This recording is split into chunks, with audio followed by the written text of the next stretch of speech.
Clicked it.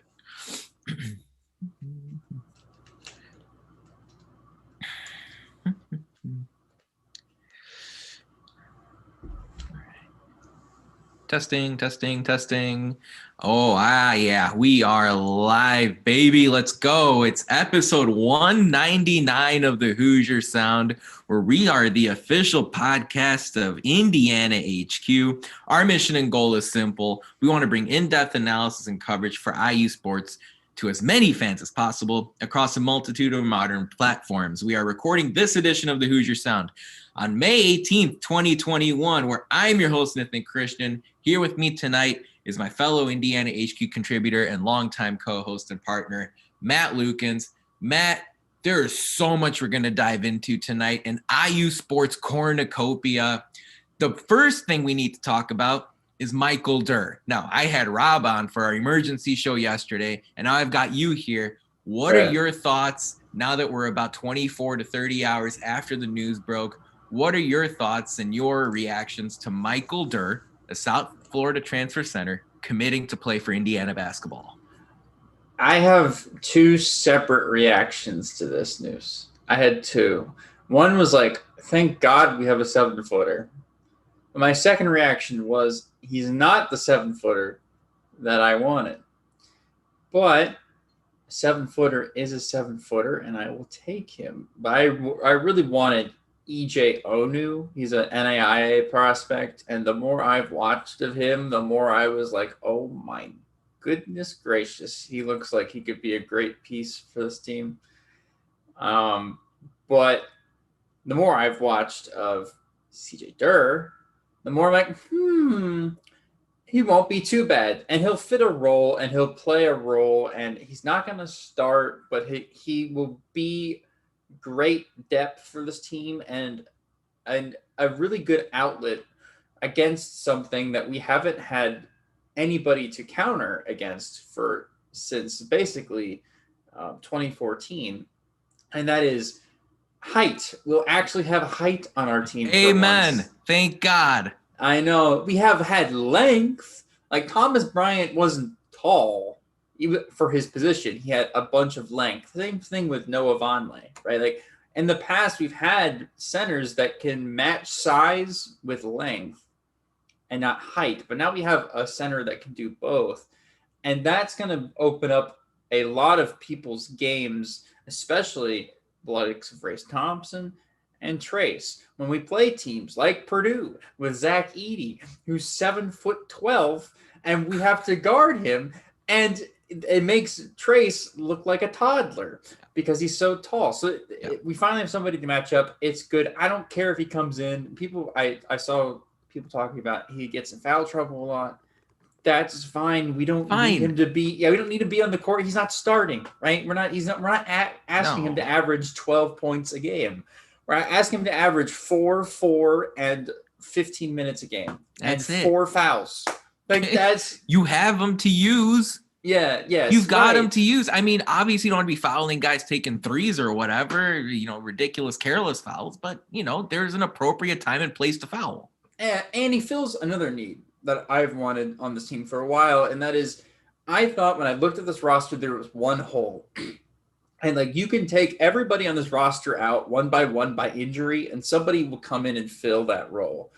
But if you took Trace out, God forbid, knock on wood, with an injury, you're putting a true freshman center in the Big Ten. And then your backup is Race Thompson, who's 6'7" or 6'8". So you're going to have a difficult time winning basketball games if that's the case. Now, God forbid Trace has to miss a game because he twists an ankle in the Big Ten. We will be fine because now we have somebody who started and played games in the Big East at South Florida, now playing for IU. So, or not the Big East, sorry. I saw the American, UConn, the American AAC. No, it's not on.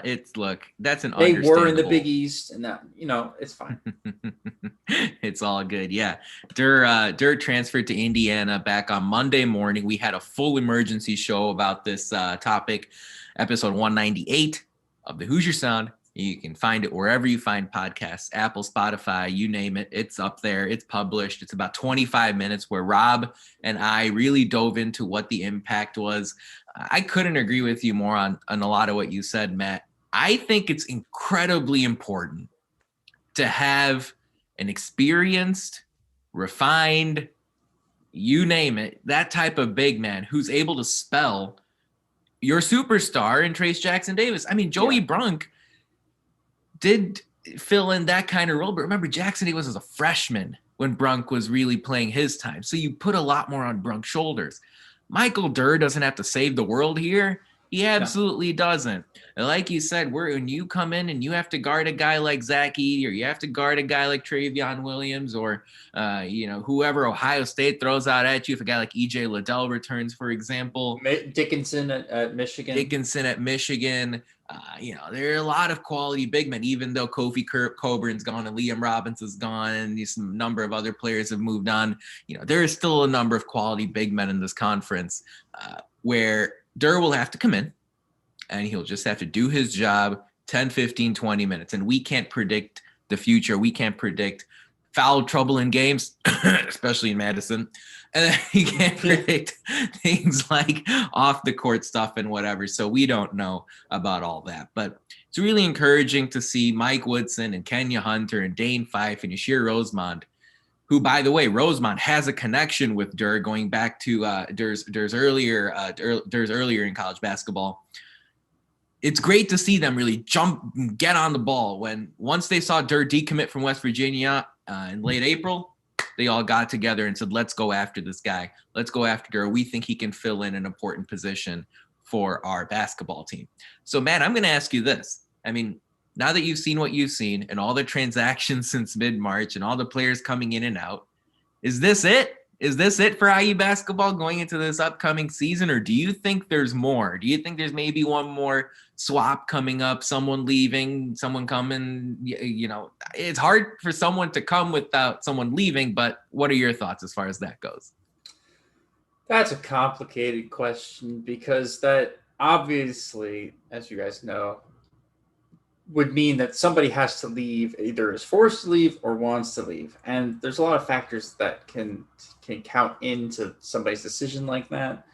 I don't see anybody leaving because I see everybody on this team now has been talked about having a role next year. I think the only one that wasn't really talked about all that much was Jerome Hunter. And so that's why it wasn't totally surprising to see his name in the transfer portal, or more that he was going to put his name in the transfer portal because he hadn't put his name in yet by the time they announced that he was leaving. So, no, I think we're done. I think, like Nithin said on the last podcast I was on last week, if the staff isn't looking in the transfer portal, they're not doing their job now 24/7. So I'm not going to be surprised if you see us look at a point guard or another wing player, but don't go underneath being like, what's going to happen to Rob Finney or what's going to happen to Trey Galloway, right? Like, because that's a bit toxic. So I highly doubt that we lose anybody or gain anybody. I think this is the roster. Yeah, I'm on board with that. You can't ever really tell the future, not by any means, but I have the feeling, I said this even before this Jerome Hunter for Michael Durr trade, if you want to call it that. I thought, honestly, that was going to be it even before Durr came on board from South Florida. Yeah. But I think for sure now, this will be it. I know you've seen the videos on the Indiana basketball official account, and I'm not talking to Matt directly. I'm talking to all of you listening to this podcast, that Indiana's really getting to work. And they're sick and tired of losing, and they're sick and tired of missing out on the NCAA tournament. And a lot of these guys weren't even here. I mean, they're ready to go. And so when it's all said and done, I think now the focus for Mike Woodson and the coaching staff will be to get the schedule squared away, because there's a lot of work to do there, and get these players to really improve all the different areas of their game.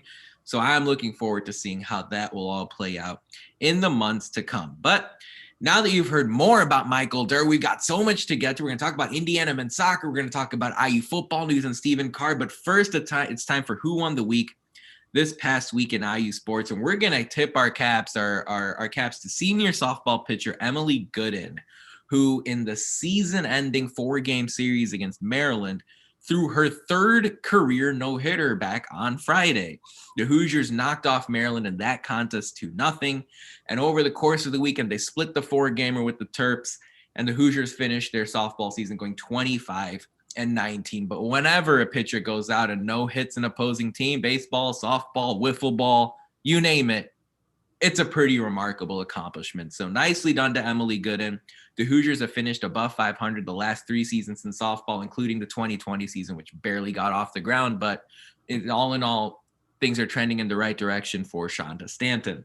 If you'd like to subscribe to our podcast for free, just a friendly reminder, all you have to do is search for the Hoosier Sound wherever you listen to podcasts.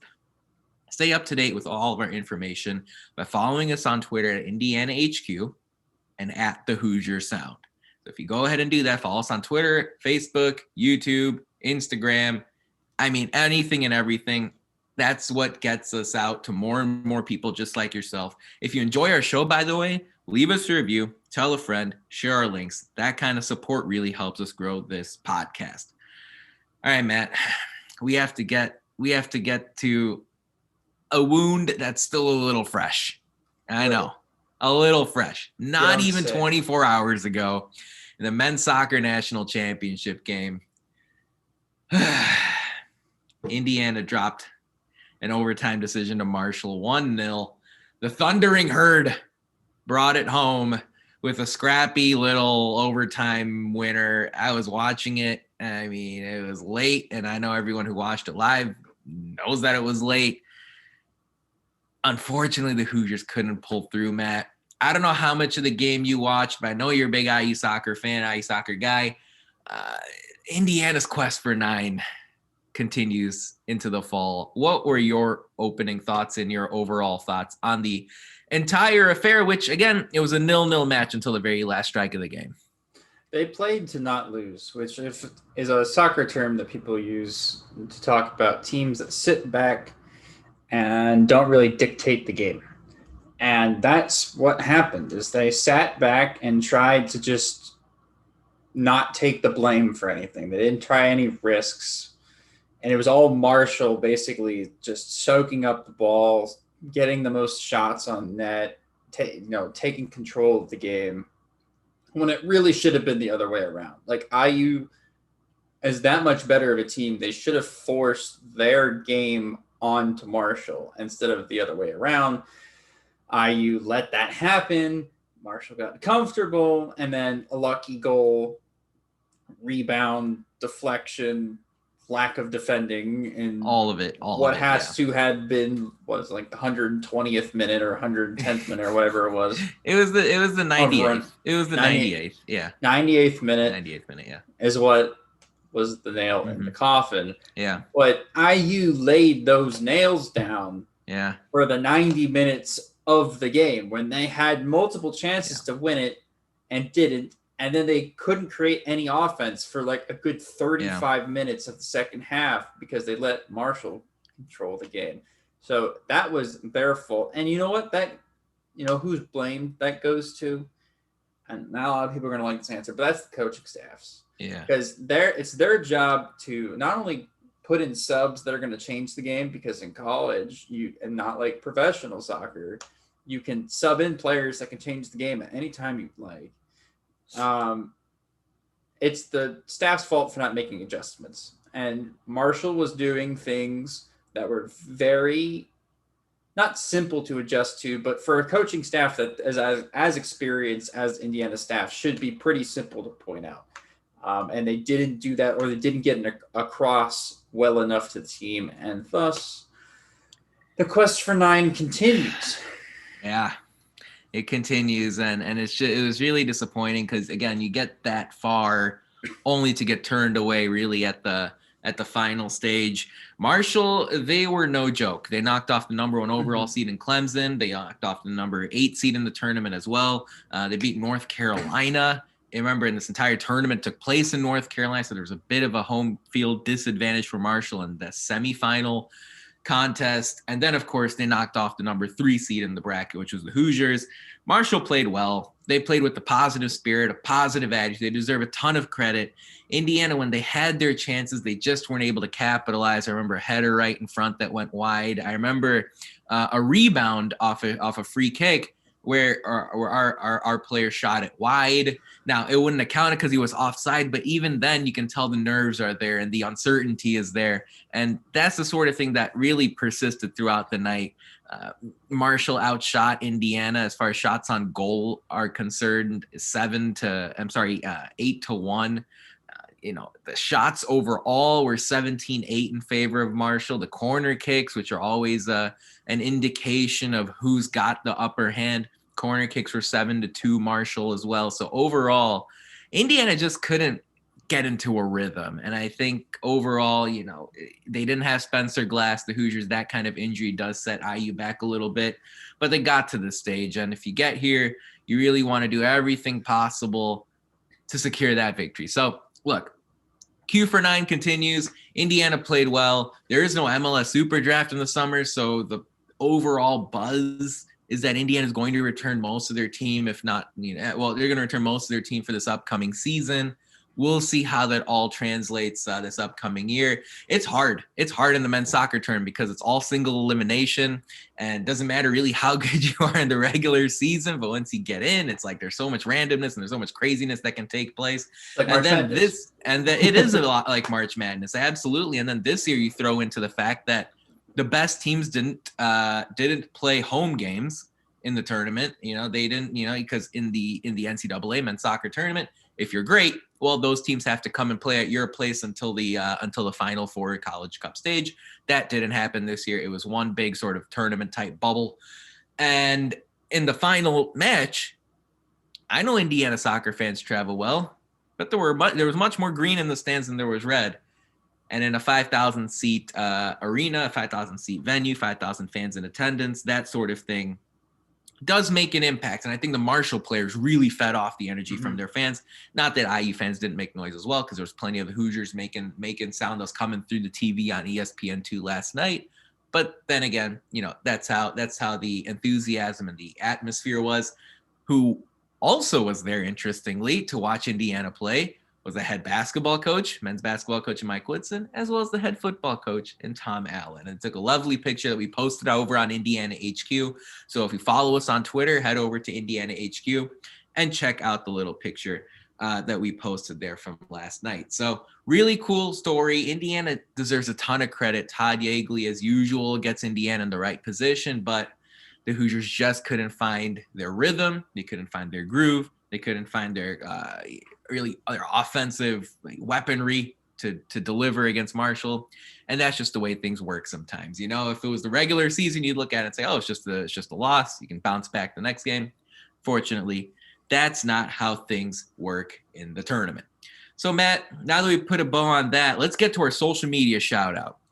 And Joe Lunardi, the resident ESPN bracketologist, the guy we love to hate in February and March, or maybe that's just some ex-basketball coaches. I don't know. That's up for discussion, up for argument. Joe Lunardi earlier today on this Tuesday posted a bracketology, Matt, and Indiana made it. The Hoosiers, with 299 days to go until Selection Sunday, are the 7th seed. And Matt, I know none of this matters, but did anything stand out to you as far as this Joe Lunardi 10-month in advance bracketology previews considered? Nothing from that could stand out to me at all. The guy is bad at bracketology in the first place, and it's 300 days out, and no one's played anything. Half the teams have a team because everybody else is in the transfer portal. How are we ranking teams? People are like, Kansas just got Remy Martin. Yep. And that was like an hour and a half or 2 hours after the bracket. So then the bracket has to be thrown. No, you want to do a bracketology on after the first day of the season as early bracketology? fine. By all means, Sure. go ahead. The rosters are settled. You know who's going to be playing. People aren't sitting out. Who's redshirting? Who's injured? Who's not?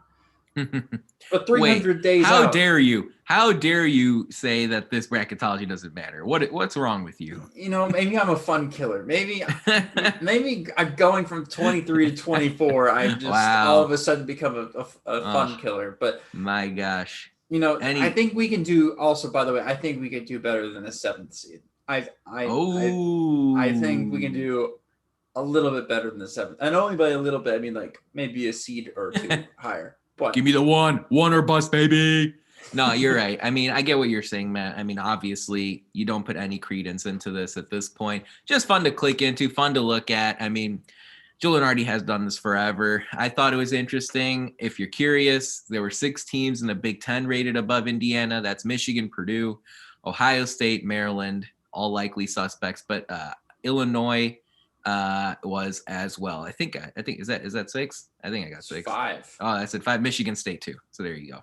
Michigan State's a 5 seed. Illinois is a 6 seed, and Indiana comes in as a 7. So always fun to spend, I don't know, 30 to 60 seconds just looking at that sort of thing, seeing where the national media likes to peg IU basketball, at least for this upcoming season. So I just wanted to give a little tip of the cap to Joe Lunardi. Matt, I know, look, that's him, and he's entitled to his own opinion. As far as social media is concerned, where can people find the Hoosier Sound and at Indiana HQ on all our different sites? Oh, that's a great question. Can you please educate us? It's Indiana HQ on Twitter and the Hoosier Sound on Twitter. Exactly. Indiana.HQ on Instagram.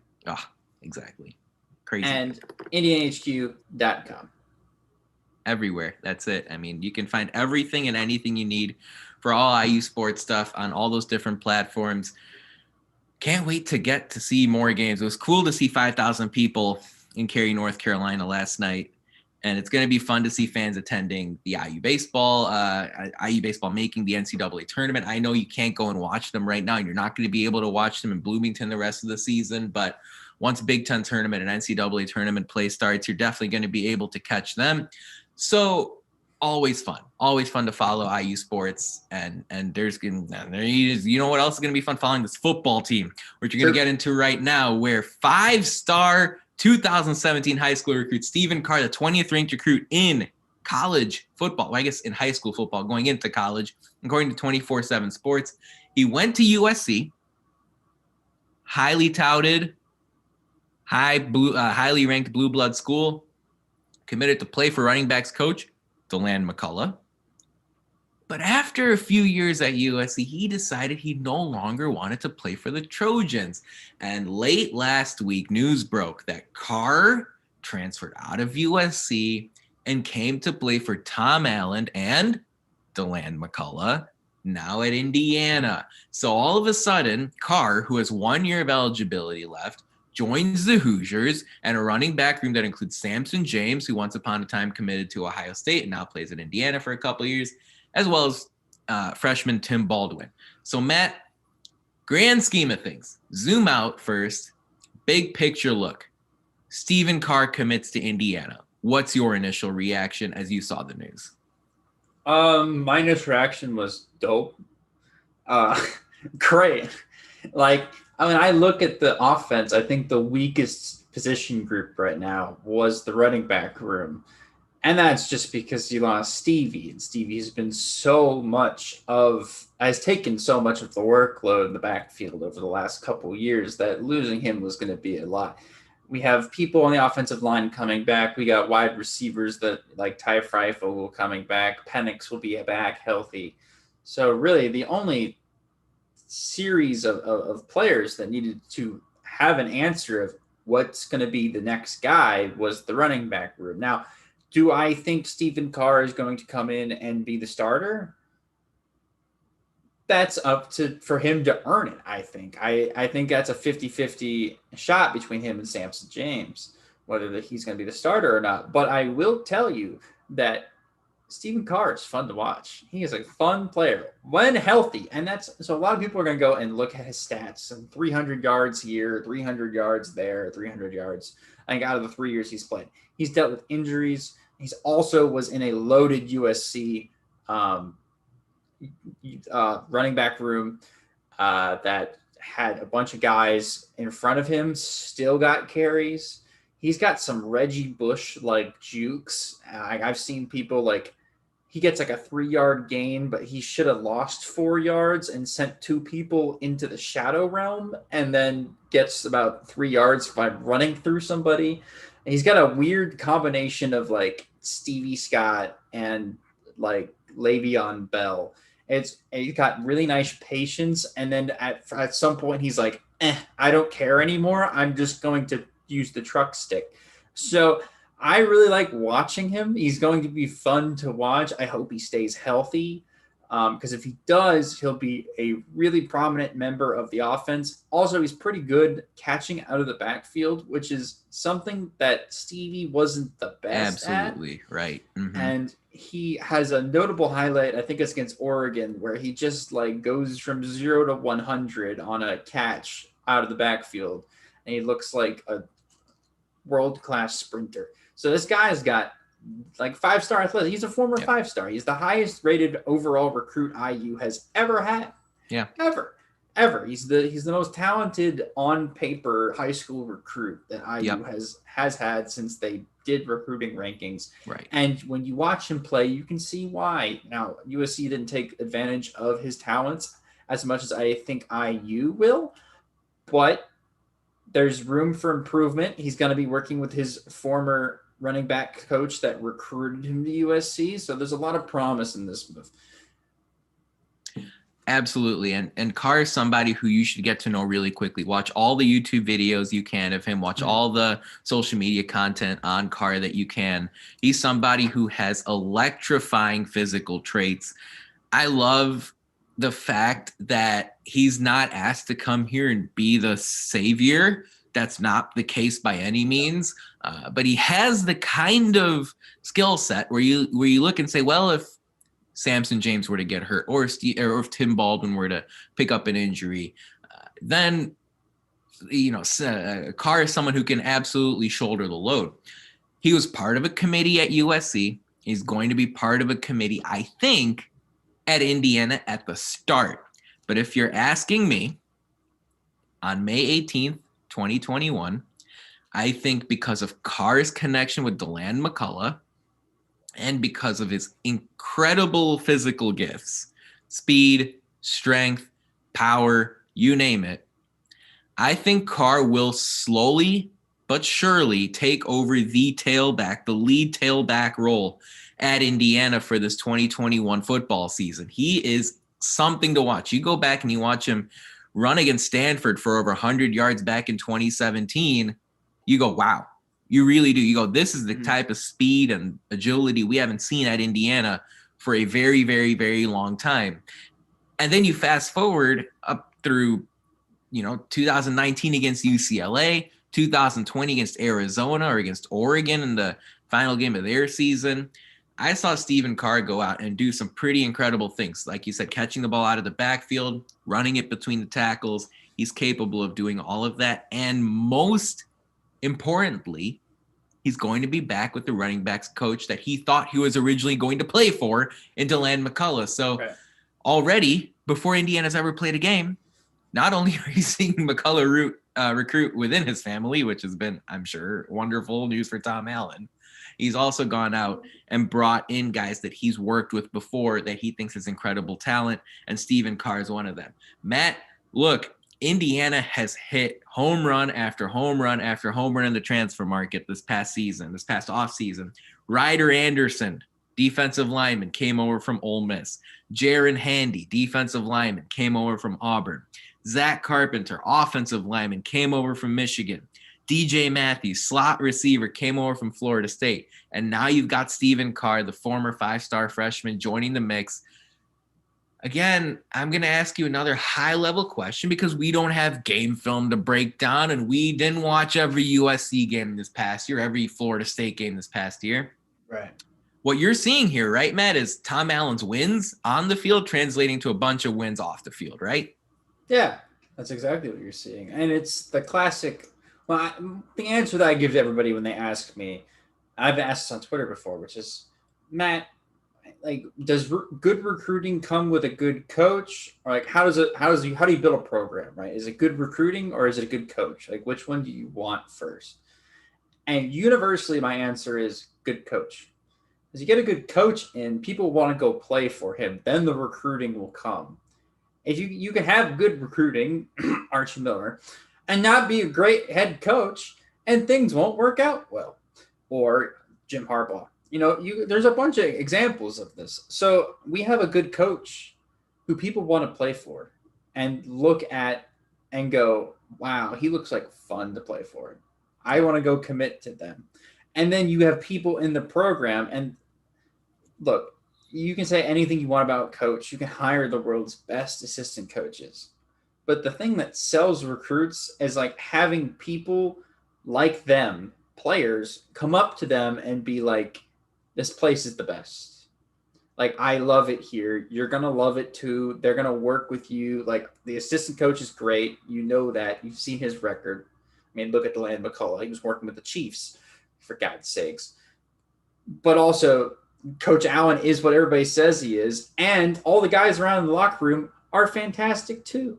Right. And it's that kind of culture, that LEO culture that is permeating out of the football program that is going to create momentum like you're seeing in the transfer portal, and probably will start seeing in actual recruiting for high school recruits very soon. It's an exciting time for the football program. No, it's very exciting. And obviously, and I know, and everyone listening to us knows that the wins are what matters the most. And if Indiana gets crushed by Iowa by 30 points in week 1, assuming that game goes off on time and that's according to plan, it's going to be demoralizing and disappointing. But all I'm going to say is Carr, I know the numbers don't pop off the screen. He hasn't rushed for more than 400 yards in a season, I believe. And look, he's not someone who really took the bull by the horns as far as the USC running back room is concerned. Right. Frankly, they didn't run a lot. They had guys like Keaton Slovis and Amon-Ra St. Brown and Michael Pittman, who's now on the Colts. And when you have that kind of passing game, you tend not to run that much, especially when your running back coach leaves like DeLand McCullough did to go coach in Kansas City. But all I'm going to say is this. I know recruiting rankings need to be taken with a grain of salt, but according to 24/7 Sports in 2017, Stephen Carr was rated higher than these superstar college into NFL running backs. Ready for this, Matt? Yeah. DeAndre Swift went to Georgia, now the starter in Detroit. J.K. Dobbins, superstar at Ohio State, ended up with Baltimore in the NFL. Pretty good running back. Anthony McFarland, who ended up with Pittsburgh, I believe, in the NFL. Yep. You talk about someone like Trey Sermon, who started at Oklahoma, went to Ohio State, and now is third-round pick in San Francisco. Travis Etienne, Trevor Lawrence's right-hand man back in Jacksonville, now joining Lawrence at Clemson, and now joining Lawrence in Jacksonville. So, yeah, Chuba Hubbard, Jonathan Taylor, all guys who ranked lower than Stephen Carr. So I know.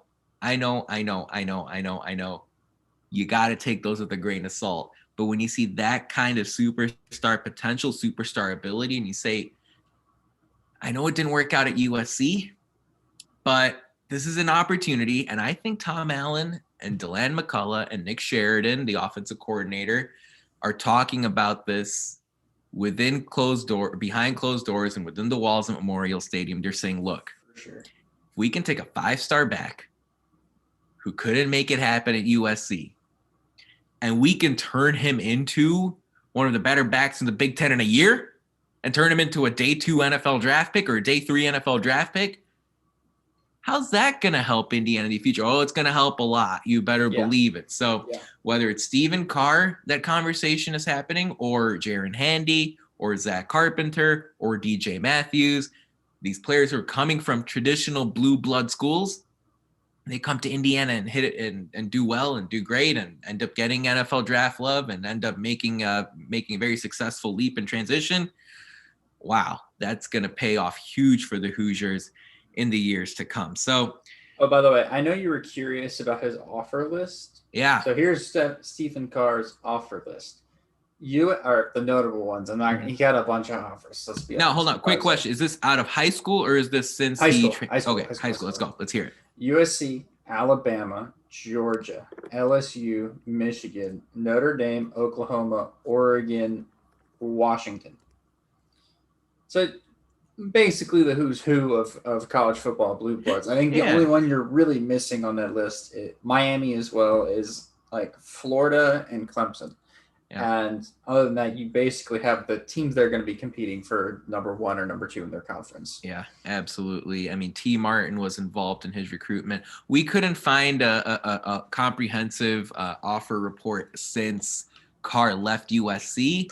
It's very possible that everything kind of happened quickly because Carr is somebody who participated in the USC spring game a few weeks ago. And then he must have decided somewhere along the line, this isn't the place for me. I'm going to try to see what DeLand McCullough is up to and Tom Allen is up to in Bloomington. And that's where things have happened. Earlier tonight, when we've been recording, we also saw tight ends coach Kevin Wright post a very interesting tweet that was simply the eyeball, the eyes emoji, and the fire emoji, and a gif of the Indiana Hoosiers Memorial Stadium crowd. By the time we finish recording this podcast, we don't have, because we're pretty much down the stretch here, we don't have any report on exactly what that could be, but keep your eyes peeled. Indiana's still very much active, it looks like, as far as recruiting is concerned, whether it's high school players or transfers. Remember, DeLand McCullough ended up leaving Ohio State to come play for Indiana, so the Hoosiers are making inroads in recruiting all over the place. But, Matt, as we head down the home stretch here, we've talked about a whole wide variety of Indiana sports. I think we've talked about most of the ones that are really catching the attention of Hoosier fans right now. Yep. What are your closing thoughts on this Tuesday night as we head into a very interesting summer, really all across the board? Yeah, very disappointing soccer game, but every other sport is going phenomenally. Very happy with the direction that IU athletics has been taking over the last 6 to 12 months. Really excited for football season to get started. Really excited for basketball season, both men's and women's, to get started. So a lot to look forward to. And then I'm sure the soccer team will kick butt next year. And we'll be talking about them again being in the soccer, the men's cup. College Cup at the end of the year. Yeah, it's so true. I mean, this is really shaping up to potentially be one of the best years, one of the best, as you call it, school years, the 2021-22 school year. Yep. In Indiana sports history. Can I go back and be an undergrad again? I want to be on campus. I want the cheap tickets. I'm looking at basketball season tickets, and I don't make enough money for this. Well, I mean, you gotta win the lottery, I guess, between now and August. So, crossing my fingers for you, man. Thank you. I could use all the prayers and whatever you got. Yeah, that's for sure. I know what you're saying though. Like, this is really shaping up to being one of the best calendar years or one of the best school years in Indiana sports history. I mean, you're talking about 6 or 7 or 8 teams that really have legitimate national title threats, have really significant, headline causing threats. And I'm not saying expect men's basketball to win the national championship, not by any means, but I am saying, hey, look, it's going to be a step up from what you saw the last few years.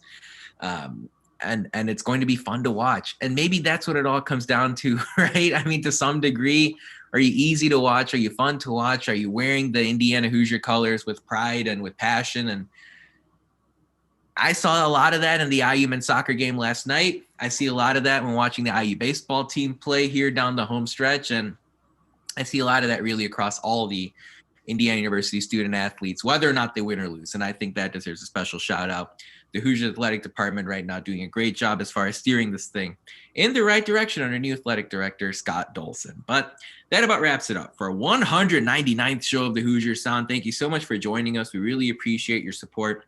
Thank you to our live audience. You guys are all beautiful people. To hear more fantastic episodes like the one you heard today, be sure to follow us at Indiana HQ and at the Hoosier Sound to make sure you don't miss any in the future. You can also go to our website, indianahq.com, to find it all in one place. But as always,